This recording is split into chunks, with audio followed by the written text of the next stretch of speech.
Hi, it's Phil Kerner, the Tool and Die Guy, and this is Tool Room Tuesday.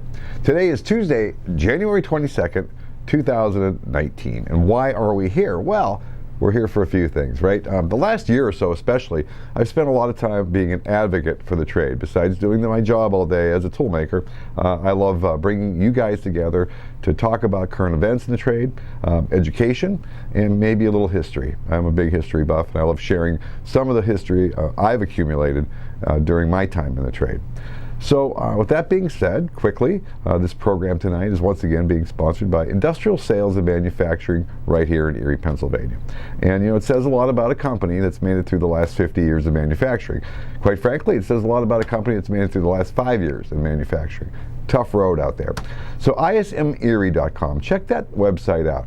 This is an ISO 9002 certified facility. Very few facilities can do what these guys can do, right? From the design, from the CNC turning, CNC milling, to fabrication, welding, robotic welding, and assembly, and finally to the powder coating, all under one roof. Pretty impressive. So if you visit ismerie.com, you can take a little free webinar there to check out manufacturing. You might learn something there, and you can also check out careers that might be available. So again, ismerie.com. We thank them for their sponsorship. So again, one of the reasons we're here tonight is to talk a little bit about the trade. And one of the things I did today, a very productive day, up on Facebook, I've got a little page called KTD, Kerner Tool and Die, KTD Consulting.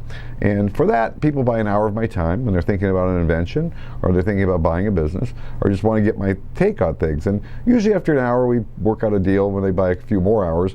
And today I got a great call from a guy, and I keep things very quiet as far as tight-lipped, and this is all confidential stuff, but I will say it's from a young man who wants to buy a business. And he'd rather buy a business than start from scratch, and there's a lot to be said for that. And it was a lot of fun to talk to this guy and let him pick my brain about the tool and die industry and where that's going. And Erie, PA used to be such a great tool and die city, and he asked a lot of questions about that, which I appreciate. And we did touch on the subject, I didn't bring it up, about losing so much of our tooling to China. And I'm very strong on that. I don't hate the Chinese people. I don't. In fact, a few years ago I was on vacation, and my wife and I met a couple from China, and they were great. Their names were like Charlie and Emily, but they were from Beijing, I believe that's how you pronounce it. And he was the manager of the Ritz-Carlton. And we ended up having a great night with these guys. So people can get along. But the reality is we've lost a ton of work to China. And when this guy asked me this, I gave him, as I always do when I'm being consulted, my honest opinion. And I'm always shocked that this country let our manufacturing go to China. Now, the Chinese people aside, the Chinese government is no friend of the United States. And I just don't see a good ending to this. Because if you walk into a lot of tool rooms, I'm the average age, all right? Not good for the future of this trade. And you just don't learn this trade and learn to run a CNC machine and be a tool and die maker. It's a little easier than it used to be when I came up in the trade. I get it because of all the computerized design and computerized machinery we have, but fitting up a $200,000 injection mold still takes a little bit of a learning curve, I would say. So put your feet back down under the video here. Again, nothing against China, but this country, we're going to not be able to produce our own products once our tool and die industry is gone. Because the tool and die industry is the backbone of American manufacturing, whether you like it or not. And that's just the way it goes. If we can't build our own tools and dies, we don't have mass production. And that's just my 2 cents. Local news, which will kind of parlay into national news. There's a newspaper article right here in front of me. Now, this is about a month old, but it's called Industry and Education. Now, this is from my alma mater, McDowell High School here in Erie. Now, for those of you who followed Working Hands Radio, I had them on the radio show, and they were great. And I visited McDowell High School. I hadn't been in there since 1978. And it was fun to go into the high school, and I was a big football star there. But anyways, to see my old high school, and they're doing a lot of cool stuff there. They get the kids going on manufacturing with 3D printing, robotics, things to get them stimulated, right? Well, now they're going to, which I love, they're going to do this whole program where you can take electives in, I believe it looks like 10th, 11th, and 12th grade, and get yourself a little certificate, a manufacturing technician certificate, and you'll also come out with your OSHA card.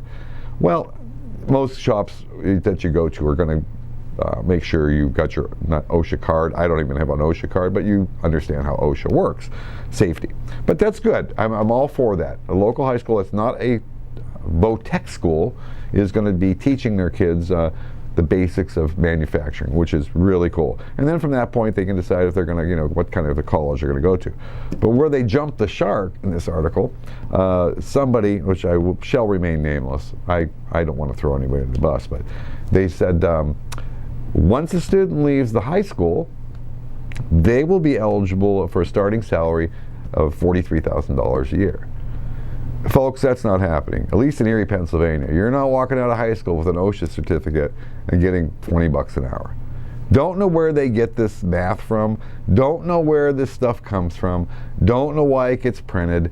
I don't know why the person who wrote the article didn't question that figure. You don't just start in a shop anymore. No, even as a starting apprentice out of a tech school, you're not going to make $40,000 a year. You're not going to make that even out of a 2-year, very expensive for-profit trade school when you start. You're looking at $12 to $13 an hour to start.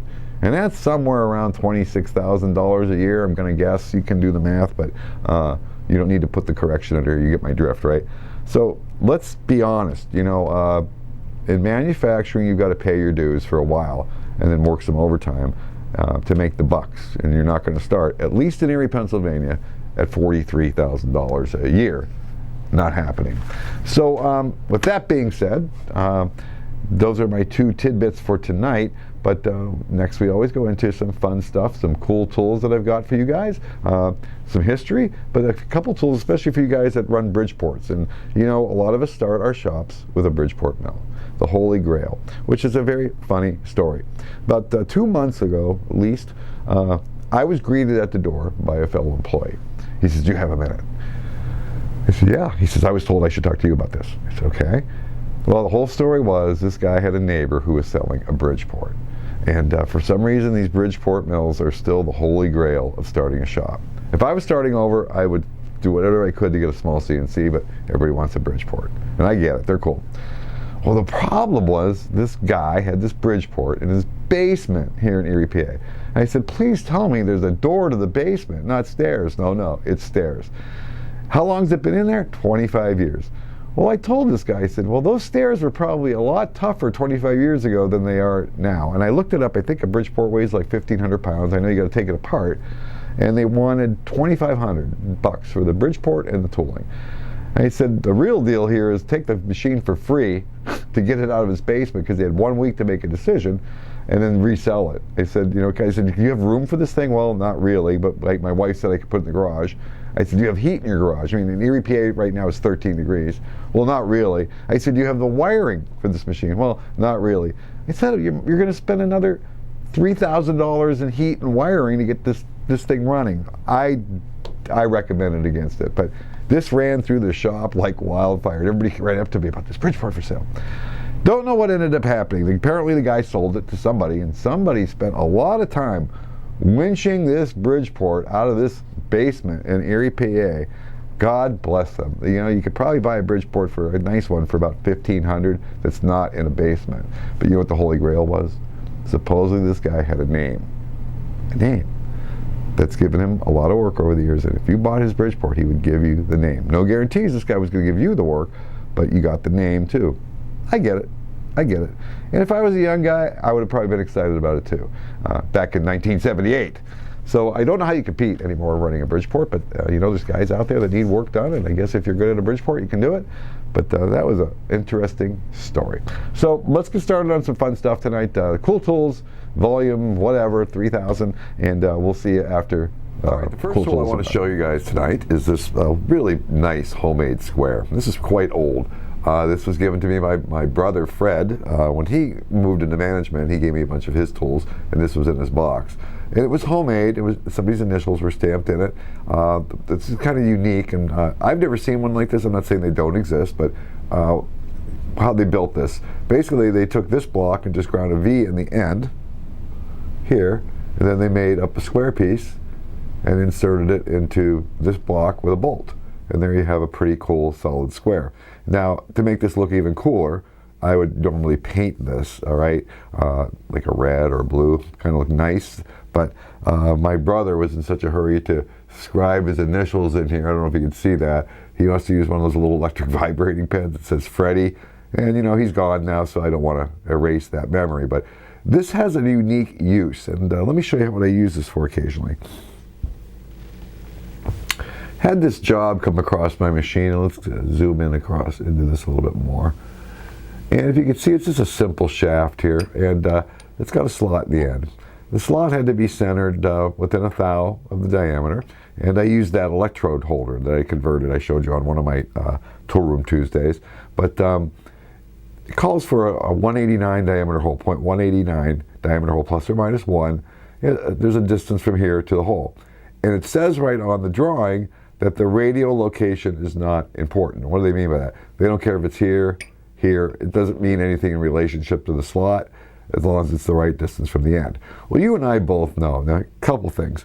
We do not want to do extra work that the company didn't quote, right? I get that. But if you can make the part look a little better with just a little bit of effort, we all know the part will look better if the hole is either in line with the slot or 90 degrees to it. Well, this is pretty slick.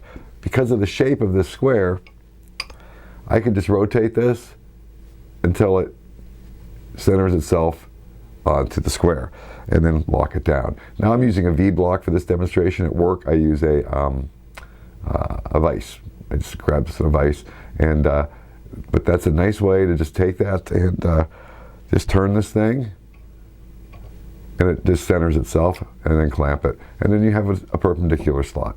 So that's one way to use this. But anyways, it's a nice vintage piece. Hope you enjoy seeing this.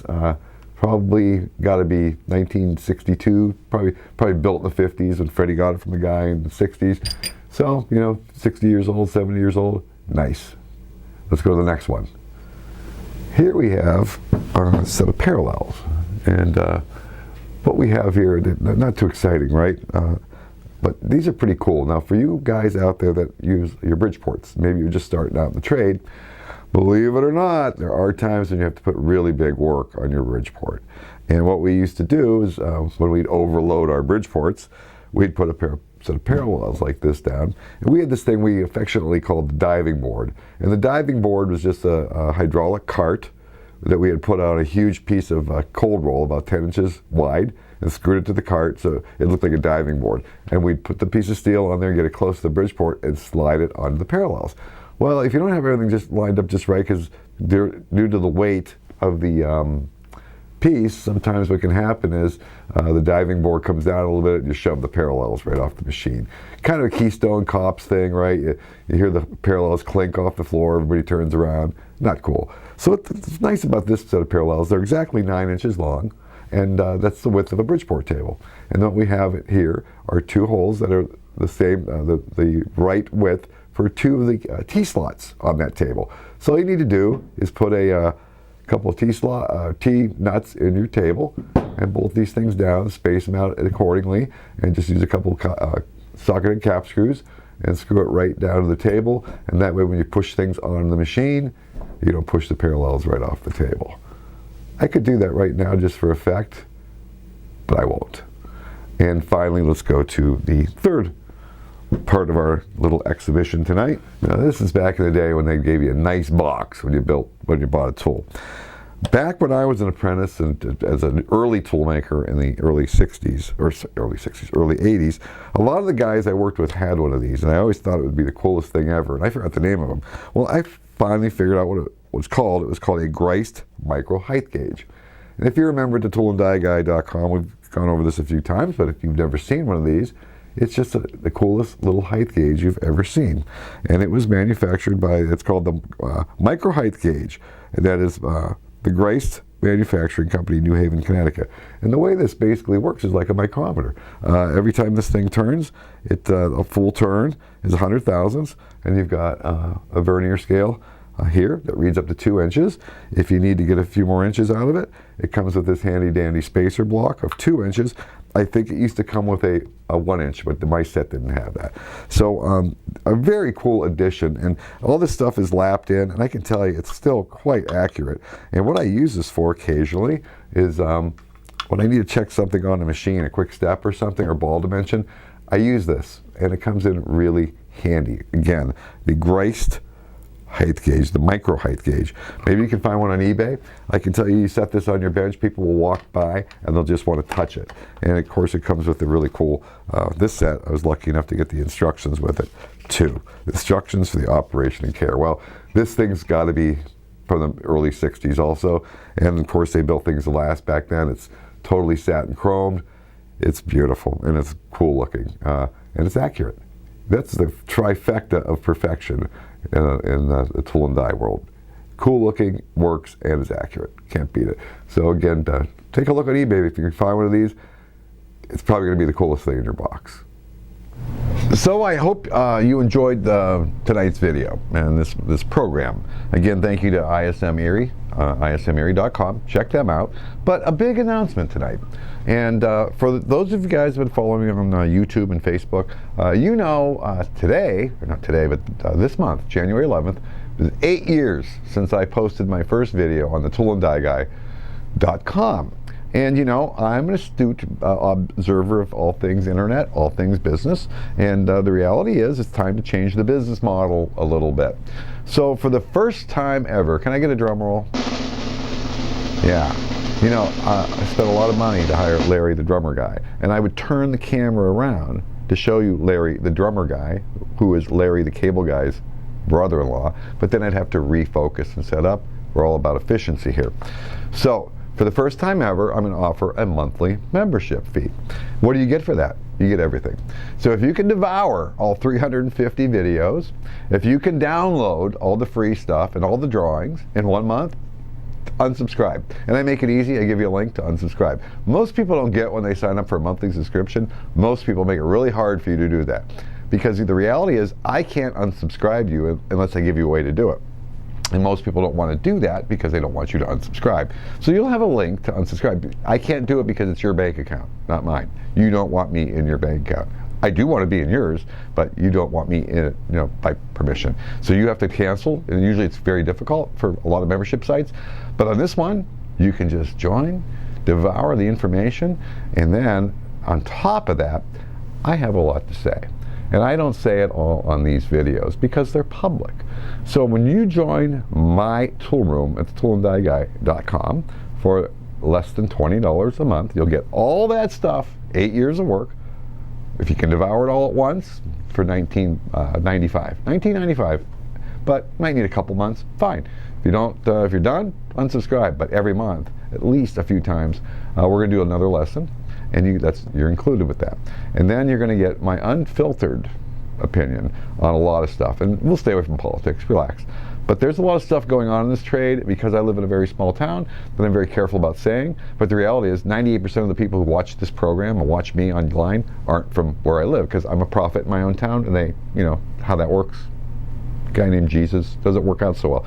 So if you'd like all this stuff that I've done for 8 years for extremely low price, for the first time ever, go over to the toolandieguy.com and click on the membership link and join me there. And I'm going to make it hard for you to quit because there's a lot more to come now. I want to share a lot more intimate things that I've never shared before on the trade.